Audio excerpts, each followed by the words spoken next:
Team Parsa panchayat के झाईचक में जन संवाद करने के लिए आए हैं। तो यहाँ के जन समस्या भी लोगों ने रखा। हम स्थानीय लोगों से बात करते हैं कि यहाँ के स्थानीय समस्या क्या है यहाँ दिक्कत, और ये क्या है, ये क्या है जहाँ हम लोग खड़ा हैं आप लोग, ये क्या कौन चीज़ है? आंगनबाड़ी। तो इसमें कब बना है और इसमें पढ़ाई होता है? देखिए, ओ मतलब एकदम ये जर्जर है। हम अंदर दिखाते हैं ये आंगनबाड़ी के दशा कि महादलित टोला में देख लीजिए, ये आंगनबाड़ी है, ये पूरा आंगनबाड़ी है, देख लीजिए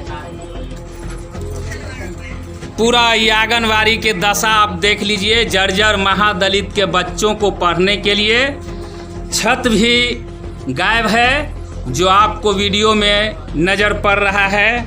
यहाँ देख लीजिए परसा पंचायत के झाईचक के दशा, विकास की यह दशा है। इधर भी रूम का दशा,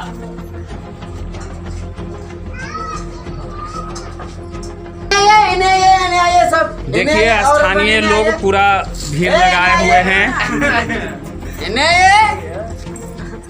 देखिए झाईचक में ही यह महादलितों का समुदाय भवन है, जो देख लीजिए इसका दशा, बैठने के लिए भी नहीं है और पूरा जर्जर, छत की हालत खराब है, कोई यहाँ साधन नहीं है महादलित टोला में। देखिए यह समुदाय भवन के अंदर के हालात को हम दिखा रहे हैं, यहाँ क्या दशा है। राजधानी के सटे हुए परसा पंचायत के झाईचक, छत दिखाई पड़ रहा है, आकाश। क्या कहना है, ये बनना चाहिए समुदाय भवन की नहीं? बनना चाहिए। सबके परिवार कहाँ है, इसी तरह हमनी के घर है, बनना चाहिए, बनना चाहिए, बनना चाहिए। अच्छा ठीक, बनना चाहिए। इसके लिए हम लोगों को आंदोलन में भी जाना होगा, सब लोग चलेंगे तो चलेंगे। दोस्तों नमस्कार, बहुत स्वागत आपका चौकस भारत में। मैं आपका दोस्त ब्रजेंद्र। कल उपेंद्र कुशवाहा ने एक संवाददाता सम्मेलन किया। संवाददाता सम्मेलन में जो वर्तमान सरकार है उसे वो घेरते दिख रहे थे। दरअसल उन्होंने सबसे जो अहम भूमिका होती है समाज के विकास में, शिक्षा, स्वास्थ्य और आवास की जो मूलभूत जो ज़रूरतें हैं उसकी बात उठाते नजर आए, लेकिन उन्होंने सबसे ज़्यादा तरजीह जो है वो वर्तमान शिक्षा पद्धति को लेकर दिया है और वर्तमान सरकार को इस पर घेरते दिखे हैं। दरअसल उन्होंने कल ही कहा था कि लगभग 45% बच्चे ही हैं जो अभी मूलभूत सुविधाएं विद्यालयों से प्राप्त कर रहे हैं, जिसमें महत्वपूर्ण सुविधा वंचित विद्यार्थियों के जो हैं वो पुस्तक है। पुस्तकों की कमी है और ये सरकार मुहैया कराने में सफल नहीं हो पाई है। ऐसे कई बातें हैं। दरअसल इन बातों को लेकर हम पहुँचे हैं, पटना से ही शुरुआत करते हैं और पटना के जो विधानसभा क्षेत्र हैं वहीं से शुरुआत करते हैं। और सबसे पहले फुलवारी विधानसभा क्षेत्र के जो विधायक हैं गोपाल रविदास जी, इन्हीं से मुखातिब हैं। इन्हीं से हम बातचीत करते हैं कि क्या वाकई में इन बच्चों को पुस्तकें नहीं मिल रही हैं? क्या वाकई में विद्यालयों की स्थिति जर्जर है? वाकई में जो बच्चे हैं वो अन्य जगहों पर पढ़ने के लिए मजबूर हैं? आपकी सरकार कर क्या रही है? देखिए बातों में सच्चाई है, लेकिन सच्चाई मामले में ये है कि ये मात्र 6-7 महीने की सरकार बनी है। जी। तब सोचा जा सकता था कि 6-7 महीने में तो व्यवस्था ऐसी नहीं बनी। पिछले समय ये 17 वर्ष से एनडीए की सरकार थी, तो हम तो मानते हैं कि एनडीए की सरकार का ही देन है। अभी महागठबंधन की सरकार के बने हुए 5 से 7 महीना हो गया, तो हमको जो कार्यभार मिला यानी पिछली सरकार वाला ही कार्यभार मिला है। जो रोड मैप बनाई थी कि सभी स्कूलों में पहले तो पासबुक के माध्यम से पैसा बच्चों को जाता था, तो लोगों में चर्चा आया कि भाई गड़बड़ी हो रहा है, तो चेंज कर दिया गया उसमें कि अब हाथों हाथ जो है पुस्तक दिया जाएगा। तो सभी बच्चों को अप्रैल महीना तक उपलब्ध कराने का निर्णय था। और जबकि जानते हैं कि अप्रैल महीना यानी इसी वर्ष ना हम लोगों को सरकार मिली, जी जी जी। तो मुश्किल से 7 महीना हो रहा है। एक वित्तीय वर्ष भी होता है अप्रैल में। मैंने फरवरी में वित्तीय वर्ष शुरू हुआ, तो वित्तीय वर्ष के जस्ट पहले ही हमको सरकार मिली, पहले सेशन में फरवरी का सत्र मिला। तो इतना बड़ा आसान्वित कैसे हो सकेगा, तो कैसे हो सकता है। लेकिन इसमें काम कर रही है। लगभग 97 लाख लोगों बच्चों को किताब उपलब्ध हुआ है, 68 लाख लोगों को बाकी है। 68 लाख। हाँ, ये तो चिंता की विषय है। जो लक्ष्य लिया गया था कि अप्रैल महीना तक ही दे देंगे, और 80 दिन बीत गया। जी जी। 80 दिन बीतने के बाद अब शेष 6 महीना रह गए हैं। तो 6 महीना रह गए, मन आधा कोर्स तो पूरा हो गया उनका। तो बच्चे को आधा वर्ष पूरा होगा, आधा 6 महीना में क्या तैयारी होगा, क्या पढ़ेंगे, ये तो चिंता की विषय है। लेकिन मेरा कहना है कि यह सिर्फ हम पर ये जिम्मेवारी बन रहा है कि हम ही सब कुछ हैं। तो ये कहना भूल हो, अतिशयोक्ति होगा। ये पूर्व की ही देन है।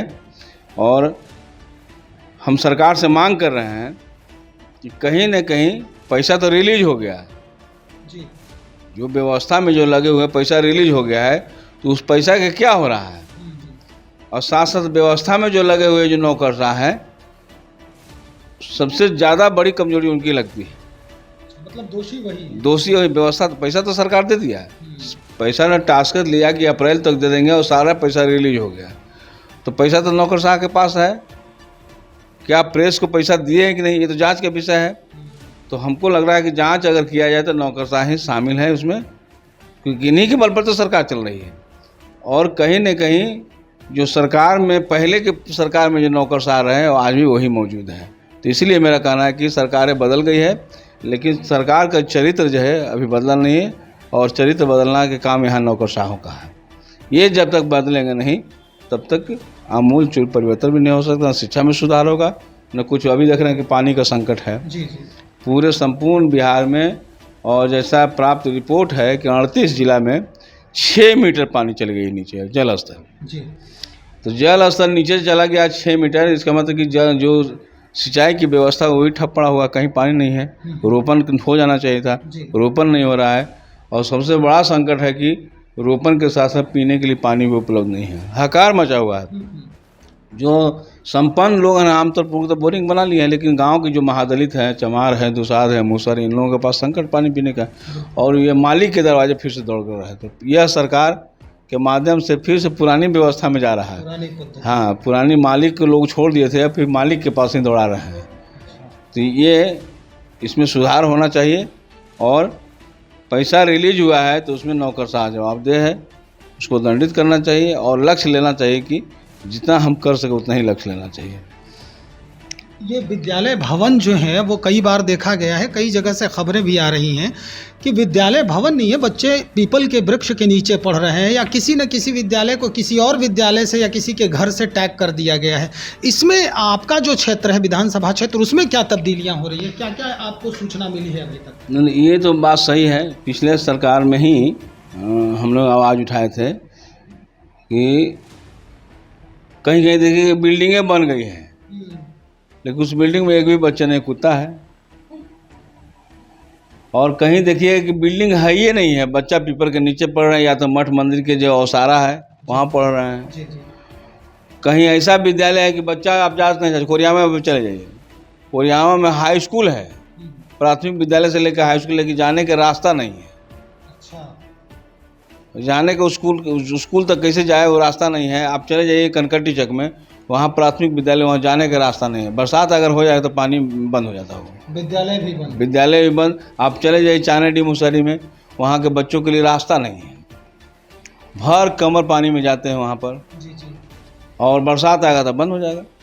कई आंगनवाड़ी केंद्र हैं जो कहा जाता है कि प्राथमिक केंद्र वही है शिक्षा का। गार्जियन के बाद अगर प्राथमिक तौर पर शिक्षा का है तो वह है आंगनवाड़ी। तो आंगनवाड़ी में आधा फुलवाड़ी शरीफ के अंदर में, पुनपुन के अंदर में विद्यालय है, यानी आंगनवाड़ी केंद्र नहीं है। अच्छा। तो या तो किराया पर चल रहा है, तो किराए में निजी तो अपने घर में चलाते हैं लोग, जिसमें जाने से भी परहेज करता है लोग। तो उसके लिए भी हम आवाज़ उठाए हैं। अच्छा, ये CDPO जो नियुक्त होते हैं इस बनिस्पत, तो उनका क्या रवैया रहता है? CDPO आश्रित है सरकार पर। भवन अगर भवन निर्माण बना के देगी तब नहीं ले जाएंगे।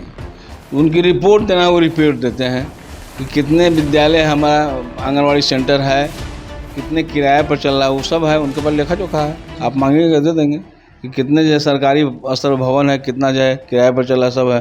तो आधा से लगभग ज़्यादा तो है किराए पर चल रहा है, निजी मकानों में चल रहा है, अपना भवन है नहीं। तो इस दिशा में भी हमने भवन निर्माण को लिखा है। अब ताज़ा उदाहरण के रानीपुर का है, इनके झाई चक का है। झाई चक में जो आंगनवाड़ी सेंटर नहीं है या पुरानी है तो पुरानी पड़ गई, सब जीर्ण अवस्था में गिरने के समय कब बच्चा मर जाएगा। तो ये इस तरह से लगा हुआ। झाई चक में तो है कि जब जाएगा तो आशंकित रह के बच्चे मर जाएंगे। अरे इतना जर्जर हो चुका है। तो उसके लिए लगातार आवाज़ उठाएं, उसमें से कुछ बन भी रहा है और लगातार इस दिशा में हम इस बार इस दिशा में आप क्या मतलब सदन में ये बात रखने जा रहे हैं या फिर अभी और इसमें विलंब? सदन में हम आज ही लिखित जा रहा है। मेरे अल्पसूचित प्रश्न है अच्छा कि बिहार में 38 जिला में पानी की हालत ये है, जी तो क्या सरकार पुरानी पड़े हुए जो नलकूप है उसको मरम्मत कराना चाहती है? क्योंकि बिना मरम्मत के तो पानी मिलेगा नहीं, आसमान से पानी मिल नहीं रहा है, तो भगवान भरोसे चलेगा क्या? तो मरम्मत करावे और साथ साथ पानी के लिए प्रत्येक विधानसभा में 200 हैंडपंप उपलब्ध कराएं ताकि दलितों महादलितों के घर के आसपास लग सके। तो शिक्षा के बारे में हम लिख रहे हैं, PhD के बारे में भी लिखे हैं कि तत्काल मरम्मती की व्यवस्था किया जाए। पुराने चापक में नया नहीं दे सकते, तो पुराना तो है उसको दे सकते हैं ना, पुराने की मरम्मती कराइए। तो इस दिशा में हम लिख रहे हैं और आज ही मेरा प्रश्न जा रहा है, ये दोनों मेरा प्रश्न है। अच्छा विधायक जी, आखिर में एक सवाल और है कि आप मानते हैं कि वाकई में इस सरकार में 7 निश्चय योजना में ये जो नल जल योजना है, हर घर नल का जल, ये फेल्यूर हो रहा है? देखिए, 7 निश्चय योजना बहुत ही सुंदर योजना है। जी जहाँ तक फेल की बात है तो इसमें जो देख रेख करने वाले लोग हैं, जिनके अंदर देखना है, वो देख रेख नहीं कर रहे हैं। हम तो कई वजह घूमे हैं, तो पानी चल रहा है, रुकने के नाम नहीं ले रहा है। तो उसमें क्या हो, चाबी निकाल के बिका हुआ है या टूटा हुआ है, फिर से चाबी की मरम्मती हो, यह सरकार की तरफ से खर्च मिलने चाहिए, ये नहीं मिल पा रहा है। अभी हाल में व्यवस्था किया गया है, 1 वर्ष में 38,000 रुपया उनको मरम्मती के लिए दिया जाएगा।